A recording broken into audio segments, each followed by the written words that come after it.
আসসালামু আলাইকুম বন্ধুরা, আপনারা সবাই কেমন আছেন? ঈদ মুবারক। আশা করি আপনারা সবাই অনেক অনেক ভালো আছেন।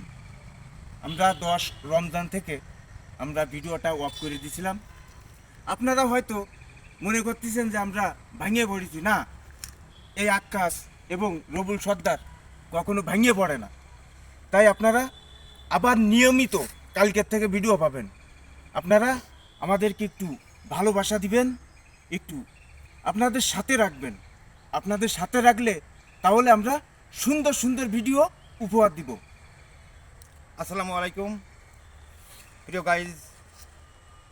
আসলেই আমরা 10 রমজান থেকে ভিডিও বানানো বন্ধ করে দিয়েছিলাম, কারণ আমরা আমাদের এই জীবনে অনেক পাপ করেছি। এই পাপ রমজান মাসে যাতে না করি, সেজন্য আমরা ভিডিওটা অফ করে দিয়েছিলাম। রমজান শেষ, নাজাত মাস ছিল। নাজাত মাস ছিল। আসলে সব কিনতে পারি আর না পারি, আমরা অনেক গুনাহ কিনে ফেলেছি। তাই রমজানে শেষ হয়ে গেছে, আমরা আবার নিয়মিত আপনাদেরকে ফানি ভিডিও উপহার দিব। আশা করি আপনারা দেখবেন, আপনাদের ভালো লাগবে। আমরা এটুকুই আশা করি আপনাদের কাছে, যে আমাদের ভিডিও ছাড়ার পরই আপনারা নিয়মিত দেখবেন। আসসালামু আলাইকুম।